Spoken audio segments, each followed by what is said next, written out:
ونعوذ بالله من شرور أنفسنا ومن سيئات أعمالنا من يهده الله فلا مضل له ومن يضلله فلا هادي له ونشهد أن لا إله إلا الله وحده لا شريك له ونشهد أن سيدنا ومولانا محمدا عبده ورسوله صلى الله تبارك وتعالى عليه وعلى آله وصحبه وسلم تسليما كثيرا أما بعد فأعوذ بالله من الشيطان الرجيم بسم الله الرحمن الرحيم يا أيها الناس إنا خلقناكم من ذكر وأنثى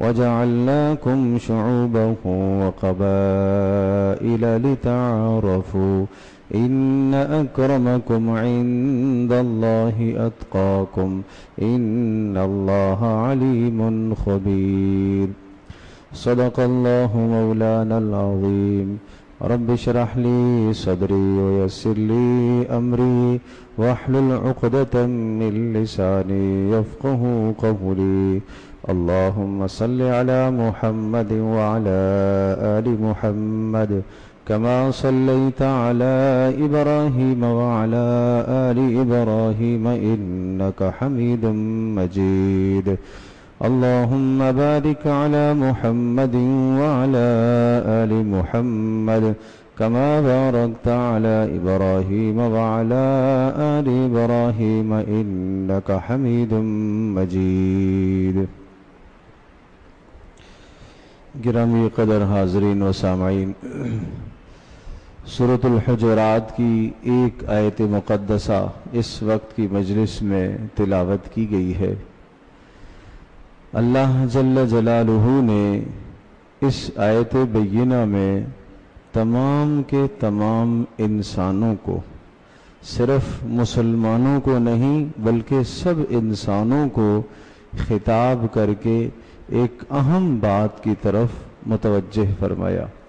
یا ایہا الناس، اے لوگو، انا خلقناکم من ذکر و انثی، ہم نے تمہیں پیدا کیا ہے ایک مرد اور ایک عورت سے، یعنی حضرت آدم اور حضرت حوا علیہم السلام سے تم سب کے سب پیدا کیے گئے۔ وجعلناکم شعوبا، اور ہم نے تمہارے خاندان مقرر کیے ہیں اور ہم نے تمہارے قبیلے متعین کیے ہیں۔ یہ ہم نے تمہیں خاندانوں میں اور قبیلوں میں اس لیے تقسیم کیا ہے لتعارفوا، تاکہ ایک دوسرے سے تم متعارف ہو سکو اور ایک دوسرے میں اپنی پہچان کرا سکو۔ ان اکرمکم عند اللہ اتقاکم، یہ قبیلے کا اعلیٰ ہونا، قبیلے کا ادنا ہونا، خاندان کا بلند ترین ہونا، خاندان کا پست ہونا، فرمایا یہ برتری کی بہتری کی دلیل نہیں ہے، بلکہ بہتر اللہ کے نزدیک وہ ہے جس کی زندگی میں سب سے زیادہ اللہ کا ڈر موجود ہو۔ ان اکرمکم عند اللہ اتقاکم، عزت مندی قبیلے کی وجہ سے نہیں ہے، عزت مندی خاندان کی وجہ سے نہیں ہے، عزت مندی زبان کی وجہ سے نہیں ہے، قوم کی وجہ سے نہیں ہے، وطن کی وجہ سے نہیں ہے، عزت ہے تو اللہ تبارک تعالیٰ کے ڈر کی بنیاد پر، یعنی تمہارے درمیان میں وہی شخص سب سے زیادہ عزت مند سمجھا جائے گا جس کی زندگی میں سب سے زیادہ اللہ کا خوف موجود۔ ان اکرمکم عند اللہ اتقاکم ان اللہ علیم خبیر، بے شک اللہ تبارک تعالیٰ تمہارے دلوں کے حالات سے بھی آگاہ ہے۔ اللہ تبارک تعالیٰ تمہارے خاندانوں کو بھی جانتا ہے، اللہ پاک تمہارے اعمال سے بھی آگاہ ہے، اللہ تمہاری شکلوں اور صورتوں کو بھی جانتا ہے۔ اللہ تبارک تعالیٰ کے یہاں فیصلہ تمہاری شکل اور صورت پر نہیں ہوگا، اللہ کے یہاں فیصلہ تمہارے اعمال پر ہوگا۔ یہ تو آیت کا ترجمہ میں نے عرض کر دیا. اب یہ جو آیت بینہ سورۃ الحجرات کی ہے، سورۃ الحجرات مدنی سورت ہے، مدینہ منورہ میں نازل ہوئی، اور اس سورہ مبارکہ کے اندر پورا ایک اسلامی معاشرہ پیش کیا گیا، اور ایک اسلامی معاشرے کا ایک ڈھانچہ بتایا گیا کہ مسلم معاشرہ کیسے ہونا چاہیے، معاشرہ باہمی کس طرح سے زندگی گزارے. ایک جگہ رہنے والے مسلمان ایک علاقے کے اندر، ایک محلے کے اندر، ایک ملک کے اندر، ایک صوبے میں رہنے والے مسلمان باہمی ایک دوسرے کے ساتھ کس طرح سے زندگی گزارے. میں اختصار کے ساتھ ان باتوں کو دہراتا ہوں جو سورۃ الحجرات کے مضامین پیش کیے گئے. نمبر 1، یا ایھا الذین آمنوا لا تقدموا بین یدی اللہ ورسولہ واتقوا اللہ. اسلامی معاشرہ وہ ہوتا ہے کہ جس میں سب سے پہلا قانون یہ ہے، سب سے پہلا ادب تو یہ ہے کہ اللہ اور اس کے رسول کے حکم کی بالادستی ہونی چاہیے. سب سے اوپر کس کا حکم ہو؟ اللہ اور اس کے رسول کا حکم.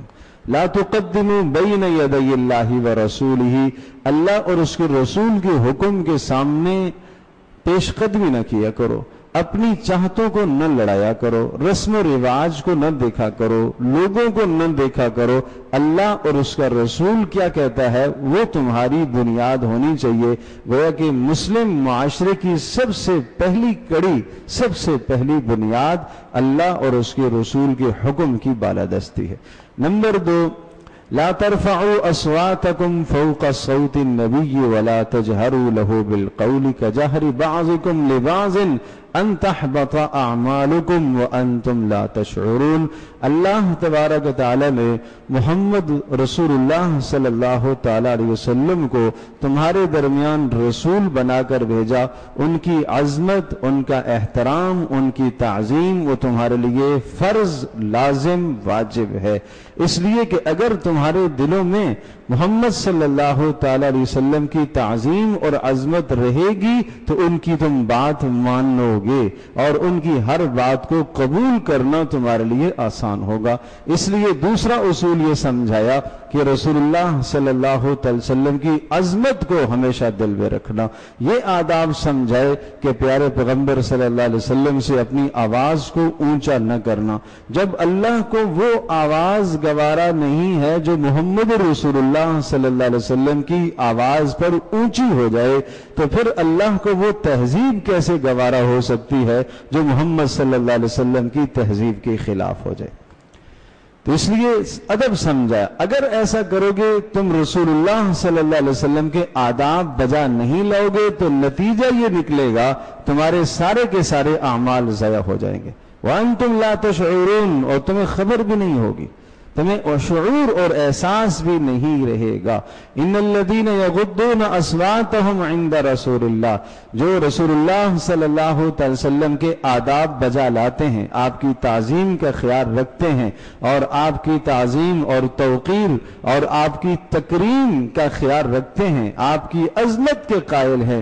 اولئک الذین امتحن اللہ قلوبهم للتقوی، ان کے دلوں کے اندر تقوی اور اللہ کا خوف بھرا ہوا ہے. جس کے دل میں جتنا اللہ کا ڈر ہوگا اتنا ہی محمد صلی اللہ علیہ وسلم کی تعظیم کو اور آپ کے احترام کو بجا لائے گا. تیسرا اصول سمجھایا، ان جاءکم فاسق بنبأ فتبینوا.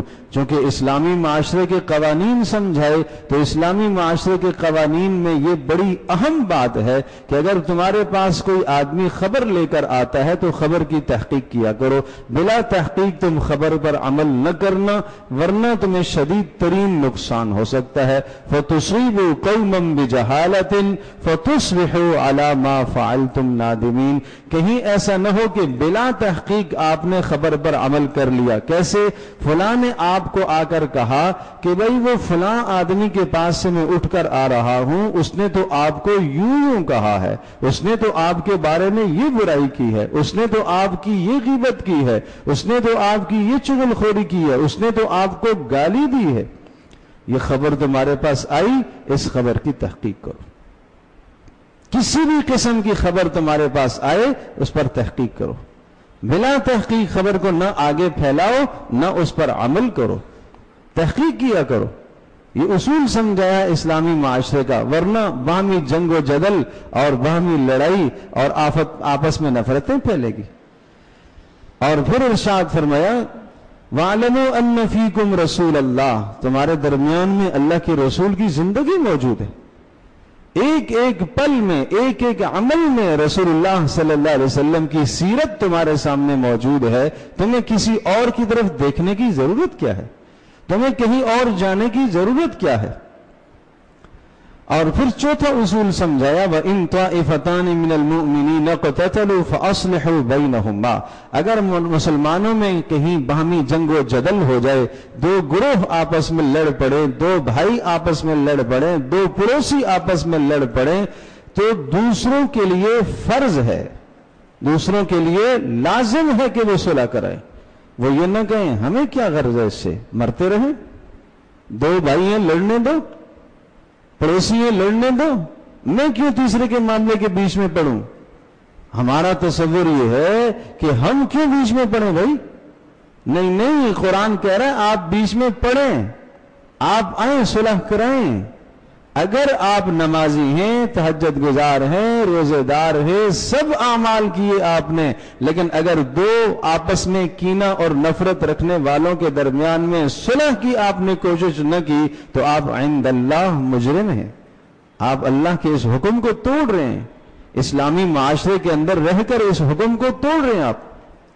تو ذرا اپنے گرد و نواح کا جائزہ لیجئے، کتنے لوگ ایسے ہیں جو آپ کے جاننے والے ہیں باہمی روٹھے ہوئے، باہمی ناراض ہیں، چپکلشیں چل رہی ہیں، دو بھائی آپس میں جدا ہوئے ہیں، بہن بھائی آپس میں جدا ہوئے ہیں، چچا بھتیجا جدا ہوئے ہیں، ماموں بھانجا جدا ہیں، اور کس قدر آپ کو معلوم ہے کہ محلے کے اندر اس قدم کا افتراق اور انتشار موجود ہے، تو یہ ہر آدمی کی ذمہ داری ہے۔ قرآن کہتا ہے فَأَصْلِحُوا بَيْنَهُمَا، صلح کرو۔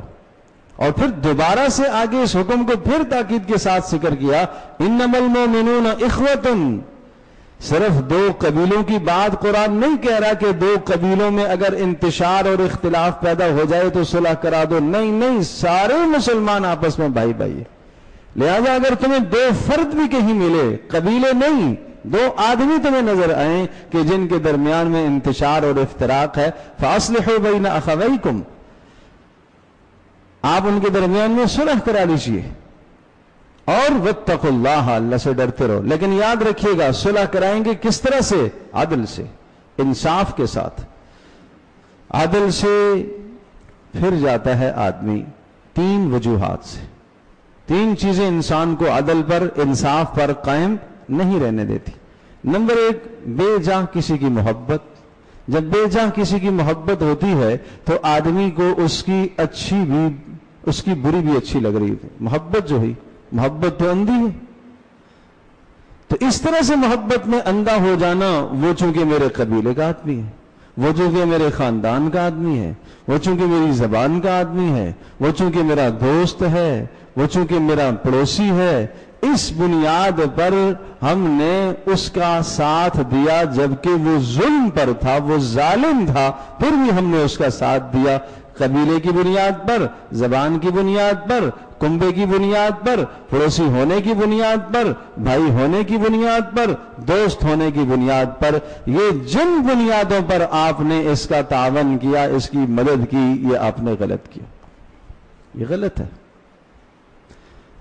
رسول اللہ صلی اللہ تعالی علیہ وسلم نے ارشاد فرمایا جس شخص نے کسی ظالم کی مدد کی اور اسے معلوم ہے کہ یہ ظالم ہے، اسے معلوم ہے کہ یہ ظالم ہے، پھر بھی اس کی مدد کر رہا ہے، پھر بھی اس کے ساتھ چل رہا ہے، لیقویہ، تاکہ اس کو طاقتور بنائے، اس کو طاقت بخشے۔ فرمایا اس نے اپنی گردن سے اسلام کا پٹا نکال دیا، اسلام کی زینت اس نے اپنی گردن سے، اسلام کا ہار اپنی گردن سے نکال کر پھینک دیا اس نے۔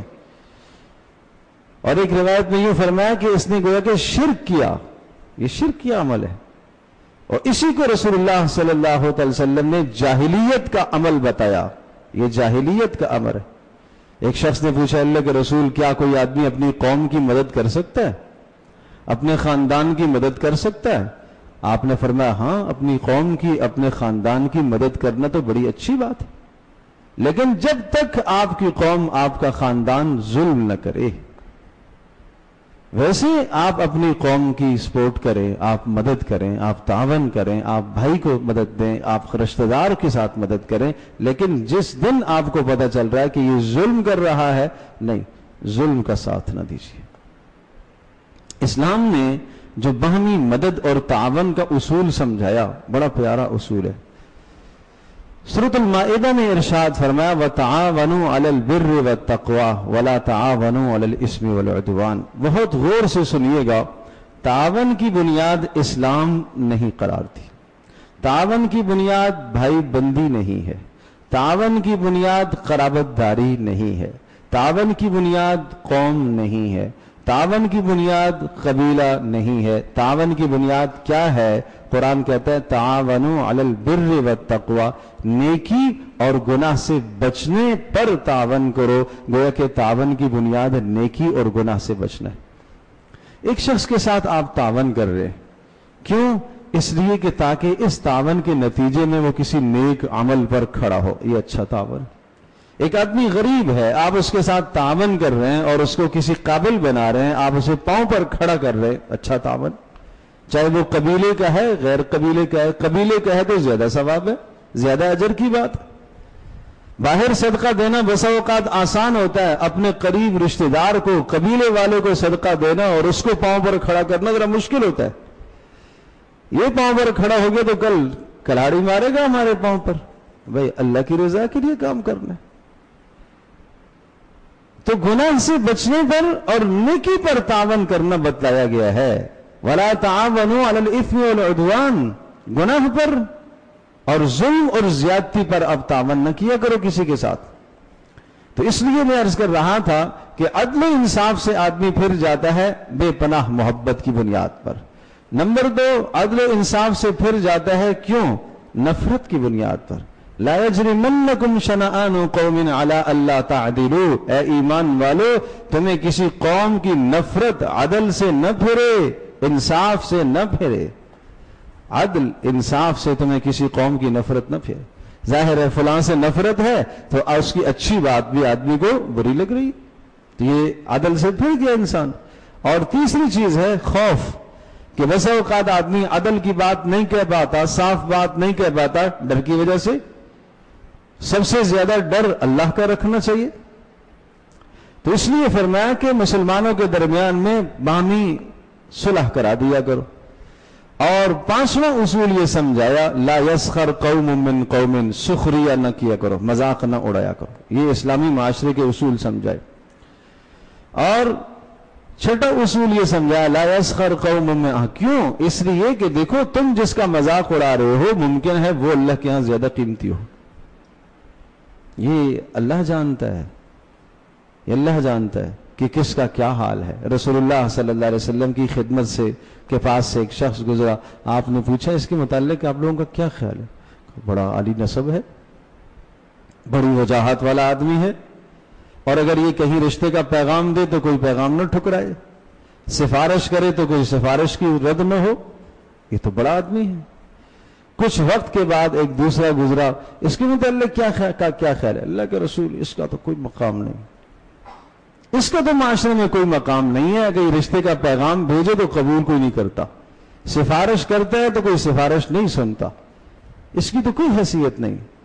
تو رسول اللہ صلی اللہ علیہ وسلم نے ارشاد فرمایا جس کے متعلق تم لوگوں نے یہ کہا کہ اس کی کوئی حیثیت نہیں ہے، اور وہ پہلے والے کی آپ نے حیثیت بتلائی، اس جیسوں سے ساری دنیا بھی بھر جائے اس ایک کا مقابلہ نہیں کر سکتے۔ یہ تو اللہ فیصلہ کرے گا، ہم کون ہوتے ہیں فیصلہ کرنے والے؟ یہ ایسا ہے، یہ ویسا ہے، یہ ایسا ہے۔ ارے میرے عزیز دوستوں اور بزرگوں، اپنے آپ کو دیکھو کہ میں کیسا ہوں، میں کیسا ہوں، میں اللہ کو پسند ہوں کہ نہیں، میرا عمل اللہ کو پسند ہے کہ نہیں۔ ہم دوسروں پر بہت جلد طنز کر دیتے ہیں، اس لیے فرمایا وَلَا تَنَابَزُوا بِالْأَلْقَابِ، برے ناموں سے بھی یاد نہ کرو۔ بِئْسَ الِاسْمُ الْفُسُوقُ بَعْدَ الْإِيمَانِ، جو نام تجویز کیا گیا ہے اس نام کو چھوڑ کر دوسرا نام پکارنا جو اس کو برا لگتا ہے، یہ بدترین جرم ہے۔ نام گنوانا، غلط نام سے یاد کرنا، نام بگاڑ کر اسے پکارنا، اور اگر وہ اس کو برا لگ رہا ہے تو بہت بدترین جرم. اور خاص طور پر یہ کہ کسی کی خلقی پر بیماری ہے، تخلیق میں کمزوری ہے، قد سے چھوٹا ہے اس کو ٹھیک نہ کہنا، لمبا ہے اس کو لمبا کہنا، کان سے معذور ہے کان کا تانا دینا، آنکھ سے معذور ہے اسے کانا کہنا، لولا کہنا، لنگڑا کہنا، سخت ترین جرائم ہے یہ کوئی معمولی جرائم نہیں ہے، بدترین جرائم ہے معاشرے کے. اس لیے قرآن یہاں نفی کر رہا ہے کہ اسلامی معاشرے کے اندر ایسے جرائم نہیں پائے جائیں. وَلَا تَنَابَزُوا بِالْأَلْقَابِ بِئْسَ الِاسْمُ الْفُسُوقُ بَعْدَ الْإِيمَانِ. اور پھر فرمایا اجتنبوا کثیر من الظن. اسلامی معاشرے کا یہ بھی اصول ہے، بدگمان نہ ہوا کرو، ذرہ سی باتوں پر بدگمان ہو جاتے ہو. اول تو بدگمانی سے آدمی کو خود بھی بچنا چاہیے، دوسروں کو بھی بچانا چاہیے. پیارے پیغمبر صلی اللہ تعالی علیہ وسلم کا انتظام اہتمام سنیے. حضرت صلی اللہ علیہ وسلم مسجد میں تشریف فرمائے ہیں. ایک زوجہ محترمہ رسول اللہ صلی اللہ علیہ وسلم کی اہلیہ ام المومنین آپ علیہ السلام سے ملاقات کے لیے تشریف لائیں. آپ اعتکاف میں تھے. آپ علیہ السلام نے انہیں برقع سے پہچان لیا. آپ علیہ السلام تشریف لے گئے. دروازے کے پاس آپ نے جا کے بات چیت کی، جو بات تھی ضروری بات سنی کی، واپس آ گئے. واپس جب تشریف لائے آپ نے صحابہ کو کہا میری اہلیہ تھی. صحابہ نے کہا اللہ کے رسول کیا ہم شک کریں گے آپ پر؟ ہم کو بدگمان ہوں گے آپ پر، آپ کیوں فرما رہے؟ کہا دیکھو شیطان کوئی وسوسہ نہ ڈال دے، دیکھو شیطان کوئی خیال نہ ڈال دے. تو یہاں دو باتیں سمجھ میں آئیں. ایک بات تو یہ سمجھ میں آئی کہ ہمیں مواضع تہمت سے اپنے آپ کو از خود بچانا ہے، کہ جہاں سے تہمت کا شائبہ ہوتا ہے کوئی دوسرا آدمی بدگمان ہو سکتا ہے میرے متعلق، ٹھیک ہے میں صحیح ہوں، لیکن اس کو بدگمانی مجھ سے لگ سکتی ہے، مجھے اس جگہ سے اپنے آپ کو پیچھے کرنا ہے. یہ رسول اللہ صلی اللہ علیہ وسلم کے عمل سے یہ بات سمجھ میں آئی کہ آپ علیہ السلام نے صاف صاف بتلا دیا، صاف صاف آپ نے کہہ دیا کہ میں اس لیے کہ کہیں ایسا نہ ہو تمہارے دلوں کے اندر کوئی خیال شیطان ڈال دے، کوئی برائی کا خیال ڈال دے. اب ہم یہ سمجھیں کوئی سوچتا ہے سو سوچنے دو بھائی. اگر آپ بات درست کر رہے، حق کر رہے ہیں، ٹھیک کہہ رہے، لیکن اگر کہیں سے بدگمانی پیدا ہو سکتی ہے تو اس جگہ سے اپنے آپ کو پیچھے کر دیں، بدگمانی سے اپنے آپ کو بچائیں. رسول اللہ صلی اللہ علیہ وسلم نے اس طرح سے اپنے آپ کو بدگمانی سے بچایا ہے. حالانکہ پیارے پیغمبر صلی اللہ علیہ وسلم کے متعلق تو تصور بھی نہیں کیا جا سکتا تھا کہ کوئی صحابی آپ علیہ السلام کے متعلق برا خیال کرے، لیکن آپ علیہ السلام نے امت کو یہ سبق سمجھایا ہے.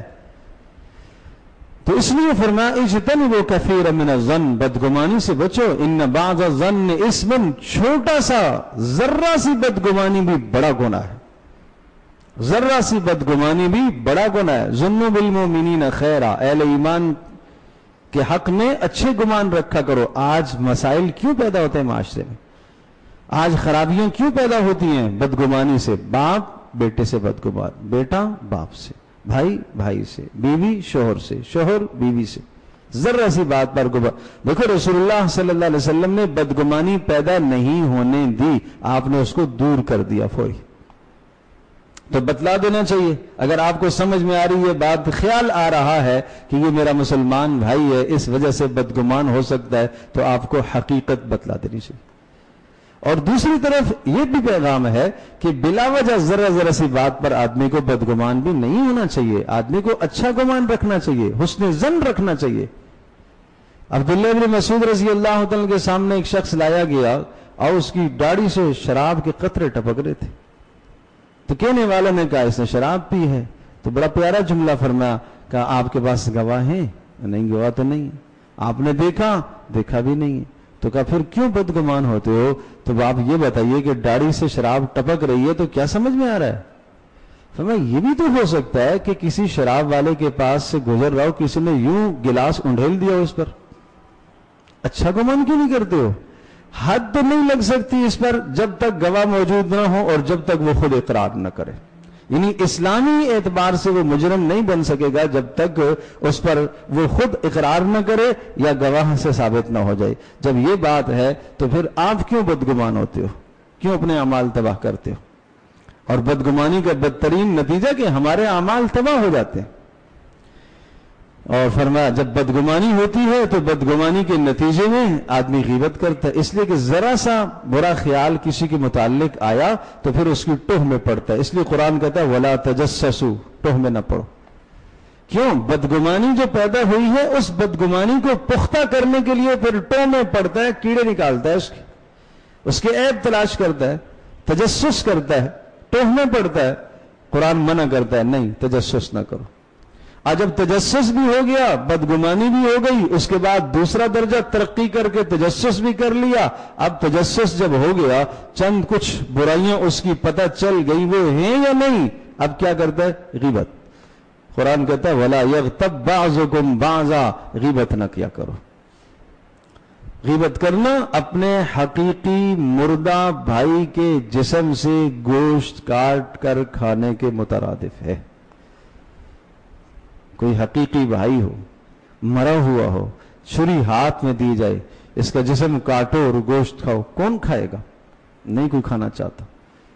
رسول اللہ صلی اللہ علیہ وسلم نے اس غیبت کی قباحت اور شناعت اس طرح سے بیان فرمائی. دو آدمیوں کے پاس سے گزر ہوا، غیبت کر رہے تھے تیسرے کی. آپ علیہ السلام اس وقت تو خاموش رہے. آگے چل کے ایک مرا ہوا گدھا آپ نے دیکھا. آپ نے ان دونوں کو بلایا اور کہا چھری لو اور گدھے سے گوشت کاٹو کھاؤ. کہ اللہ کے رسول یہ تو حرام ہے، مردار حرام کر مرا ہوا گدھا. تو آپ نے فرمایا تھوڑی دیر پہلے جو تم نے کام کیا وہ کیا تھا؟ کوئی حلال تھا. گدھے کو حرام سمجھتے ہیں، خنزیر کو حرام سمجھتے ہیں، کتے کو حرام سمجھتے ہیں، غیبت کو حرام نہیں سمجھتے. غیبت کو حرام نہیں سمجھتے. دبا کی غیبت ہوتی ہے، خوب غیبت کرتے ہیں، لذت لے لے کے غیبت کرتے، اور بطور دلیل کے یوں کہہ دیتے ہیں یہ بات تو میں اس کے سامنے بھی کہہ سکتا ہوں، یہ بات تو میں اس کے منہ پر بھی کہہ سکتا ہوں. ارے میرے عزیز، منہ پر کہنے کی طاقت رکھنے کی وجہ سے غیبت حلال نہیں ہو جاتی، وہ حرام ہے. جس قرآن نے خنزیر کا گوشت حرام بتایا اسی نے غیبت کو بھی حرام بتایا. تو کیا وجہ ہے خنزیر کے گوشت کو حرام سمجھتا ہے، غیبت کو حرام کیوں نہیں سمجھتا؟ اس سے بچاؤ اپنے آپ کو.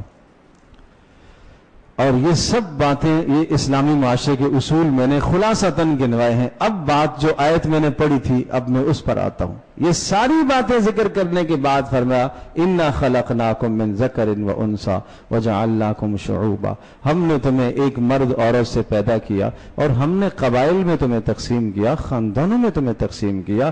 یہ اس لیے نہیں ہے کہ تم ایک دوسرے کا مذاق اڑاؤ، ایک دوسرے کی غیبت کرو، ایک دوسرے کا طنز کرو، ایک دوسرے پر بھپتیاں کسو. یہ اس لیے نہیں ہے، یہ اس لیے نہیں ہے. یہ تو تعارف ہوتا ہے، یہ تو تعارف ہے کہ یہ فلاں قبیلے سے ہے، یہ فلاں قبیلے سے، یہ تو تعارف. اتنی سی بات حضرت ابو ذر غفاری رضی اللہ تعالی عنہ، بخاری شریف کی روایت ہے، اپنے غلام تھے ساتھ، جیسا کپڑا خود پہنا ہوا ایسے ہی غلام کو پہنایا ہوا، جو خود کھاتے وہ اس کو بھی کھلا رہے، جو خود پہنتے وہ اس کو بھی پہنا رہے، جیسی اپنی سواری ایسے ہی غلام کی سب، کوئی فرق نہیں تھا حضرت ابو ذر میں اور ان کے غلام. کسی نے پوچھا اس طرح سے آپ نے اپنے غلام کے ساتھ اتنی برابری کیوں کر دی؟ تو انہوں نے ایک قصہ سنایا، وہ سننے کا ہے. اور وہ فرماتے ہیں کہ میں ایک مرتبہ میں نے ایک شخص کو ایک جملہ بول دیا تھا اور میں نے یہ کہہ دیا تھا یبن سودا، کالی کلوٹی کے بیٹے، یہ میں نے کہہ دیا. رسول اللہ صلی اللہ علیہ وسلم کو اس بات کی اطلاع ہوئی، آپ نے مجھے بلایا، کہا یہ کہا، میں کہا ہے. رسول اللہ صلی اللہ علیہ وسلم نے ارشاد فرمایا انک امرؤ فیک جاہلیۃ، تو ایک ایسا آدمی ہے کہ تیرے اندر سے جاہلیت کی خصلت ٹپک رہی ہے، جاہلیت کی بو آ رہی. مجھے آپ یہ بتائیے کیا ابو ذر غفاری رضی اللہ تعالی عنہ کا اللہ پر، اللہ کے رسول پر، آخرت پر جو ایمان تھا، کیا اس میں کوئی کمزوری تصور ہم کر سکتے؟ کیا ابو ذر غفاری کے زہد اور تقوی، جس کو اس امت کا زاہد کہا گیا ہے، کیا ان کے زہد اور تقوی اور بزرگی اور پرہیزگاری میں کوئی شک ہو سکتا ہے؟ صرف ایک بات رسول اللہ نے دیکھی اور آپ نے ڈرایا اور آپ نے فرمایا یہ تو جاہلیت کی بات تم کر رہے ہو. اتنا تانا دینا کہ کالی کلوٹی کے بیٹے، کسی کی نسل پر، کسی کے نسب پر حملہ کرنا، سخت ڈانٹ آفٹ. اور رسول اللہ صلی اللہ علیہ وسلم نے ارشاد فرمایا 4 چیزیں یہ جاہلیت کے امور ہیں، 4 چیزیں یہ جاہلیت کے کام ہیں. فرمایا اپنے نسب پر فخر کرنا یہ جاہلیت ہے، سامنے والے کے خاندان میں اس کو تانا دینا یہ جاہلیت ہے، اور میت پر نوحہ کرنا اور رونا چلانا واویلا کرنا، اپنے گریبان کو چاک کرنا، چہرے پر مارنا ماتم کرنا جاہلیت ہے. اور فرمایا ستاروں کے ذریعے سے قسمتیں معلوم کرنا، حال معلوم کرنا، بارشوں کے حال معلوم کرنا، اپنے حالات پتہ کرنا یہ بھی جاہلیت ہے. یہ 4 چیزوں کو آپ نے جاہلیت گنوایا، یہ جاہلیت. اگر یہ کسی مسلمان کے اندر بھی ہے تو وہ جاہلیت والا عمل کر رہا ہے. ابو ذر غفاری رضی اللہ تعالیٰ عنہ کی زبان سے یہ جملہ کس کے لیے نکل گیا تھا؟ حضرت بلال رضی اللہ تعالیٰ عنہ کے لیے، ان کے لیے نکل گیا تھا. اور اس کے نکلنے کے بعد ابو ذر غفاری رضی اللہ تعالیٰ عنہ پر قربان جائیے، وہ نکلے اور بلال رضی اللہ تعالیٰ عنہ جس راستے سے آتے تھے گھر سے، ان کے راستے پر لیٹ گئے اور اپنے رخساروں کو زمین پر رکھ دیا اور کہا بلال اس وقت تک نہیں اٹھوں گا جب تک یہاں تو پیر نہیں رکھے گا، اس وقت تک نہیں اٹھوں گا جب تک تو یہاں پر پیر نہیں رکھے گا. میں نے تجھے تانا دیا ہے، ماں کا تانا دیا ہے. اور رسول اللہ صلی اللہ علیہ وسلم نے فرمایا تیرے اندر جاہلیت کی بات ہے. قربان جاؤں بلال رضی اللہ تعالیٰ عنہ، دل دکھا ہوگا بلال رضی اللہ تعالیٰ عنہ کا بھی، لیکن آپس میں رحماء بینہم، قرآن کہتا ہے آپس میں بے پناہ محبت کرنے والے لوگ تھے. حضرت بلال رضی اللہ تعالیٰ عنہ لیٹ گئے اور دوزانوں ہو کے زمین پر جا کے ان کے رخساروں کو چوما. میں ان رخساروں پر بلا قدم رکھوں گا؟ میں یہاں قدم کیسے رکھ سکتا ہوں؟ یہ تھے مقدس لوگ، یہ تھے بلند و بالا لوگ. یہ دنیا کی یہ چیزیں نہیں دیکھتے تھے کہ میرے یہاں لیٹنے سے لوگ کیا کہیں گے کہ ایک غلام سے پیر رکھوا رہا ہے. اور یہ بھی نہیں تھا بلال کے ہاں مزہ آیا نا، اب مزہ آیا نا. اللہ اکبر، اللہ اکبر. تو اپنی زندگی کا محاسبہ کریں، ہم کہاں کھڑے ہیں آج؟ ذرا ذرا سی بات پر گھر میں بیوی کو طنز، تو فلاں کی بیٹی ہے، غریب کی بیٹی ہے. اللہ اکبر. تمہارے پاس تھا کیا؟ یہ کوئی کم بات ہے؟ یہ کوئی کم بات ہے؟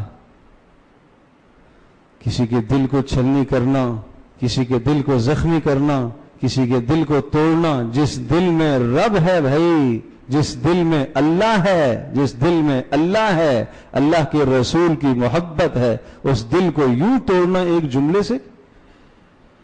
آپ جانتے ہو طنز کتنا برا ہے. رسول اللہ صلی اللہ علیہ وسلم طائف کے موقع پر جب تھے، آپ علیہ الصلوۃ والسلام کے سامنے وہ لوگ آئے. ایک نے آ کر کہا اللہ پاک کو آپ سے زیادہ اچھا کوئی آدمی نہیں ملا جس کو اللہ رسول بنا کر بھیجا. لولا نزل هذا القرآن على رجل من القريتين عظيم. کیا مکہ اور طائف میں آپ سے بڑا کوئی نہیں ملا اللہ کو؟ آپ ہی کو رسول بنا کے بھیجا. مال نہیں ہے، خاندان، آپ غریب آدمی ہیں، آپ کے پاس مال نہیں ہے، آپ کیسے رسول ہو گئے؟ طنز کیا. دوسرے نے کہا جاؤ جاؤ، آپ کی بات ہی نہیں سنتا ہوں. اگر آپ رسول ہوئے اللہ کے، آپ کی بات ٹھکرانا خطرے سے خالی نہیں ہے، اور اگر آپ رسول نہیں ہیں، آپ جھوٹے ہیں، جھوٹے کی بات نہیں سنتا ہوں. اللہ اکبر. ٹھیک 15 سال کے بعد یہ لوگ رسول اللہ کی خدمت میں آئے. مکہ فتح ہوا، آپ علیہ الصلوۃ والسلام کی خدمت میں آئے اسلام قبول کرنے کے لیے. آپ علیہ السلام نے فرمایا ان کا اسلام قبول نہیں ہے، ان کا اسلام قبول نہیں ہے. کیوں؟ جنہوں نے راستے میں پتھر بچھائے، کانٹے بچھائے، پتھر مارے مکہ میں، ان کے لیے معافی کا اعلان ہے. جنہوں نے طنز کیے تھے، جنہوں نے دل زخمی کیے تھے، ان کے لیے معافی کا اعلان نہیں کیا تھا. ان کے لیے معافی کا اعلان نہیں ہے، ان کا اسلام قبول نہیں ہے. انہوں نے میرا دل دکھایا ہے. تو وہ جسموں کے زخم تو سب بھول گئے تھے، وہ جسموں کے زخم سب غائب ہو گئے، لیکن جنہوں نے دل زخمی کیے تھے آج طویل زمانہ گزرنے کے بعد وہ زخم یاد آئے.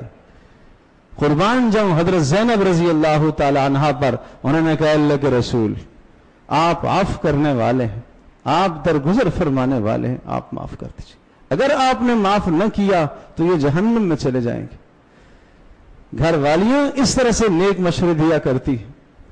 یہ اچھا مشورہ دیا حضرت زینب رضی اللہ تعالی عنہا نے، رسول اللہ صلی اللہ علیہ وسلم نے فرمایا ٹھیک ہے بلا لو۔ آپ نے پھر ان کا اسلام قبول کر لیا اور وہ اسلام میں داخل ہوئے۔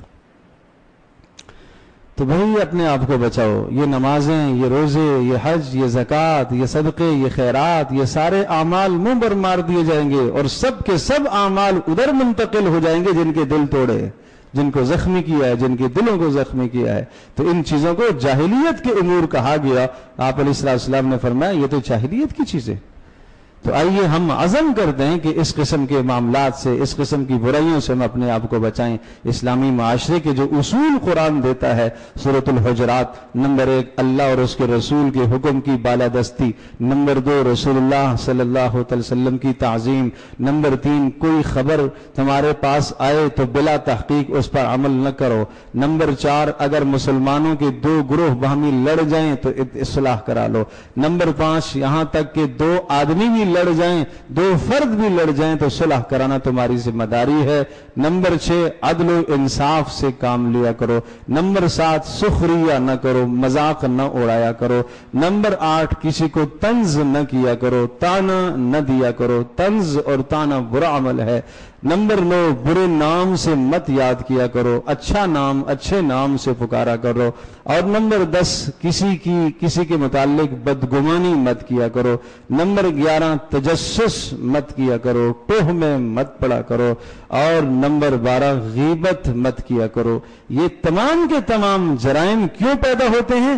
آگے جو وجہ سمجھائی، انا خلقناکم من ذکر و انثی وجعلناکم شعوبا وقبائل لتعارفوا، یہ اس لیے ہوتا ہے کہ انسان اپنے آپ کو دوسرے سے بہتر سمجھ رہا ہوتا ہے، خاندان کی بنیاد پر، مال کی بنیاد پر، حسب نسب کی بنیاد پر، مرتبے کی بنیاد پر، عہدے کی بنیاد پر اپنے آپ کو دوسرے سے بہتر سمجھ کر یہ دوسرے کی توہین اور تذلیل کرتا ہے اور معاشرے کے اندر تباہی مچاتا ہے۔ اللہ پاک ہم سب کی حفاظت فرمائے اور ان برائیوں سے ہم سب کو بچنے کی توفیق نصیب فرمائے۔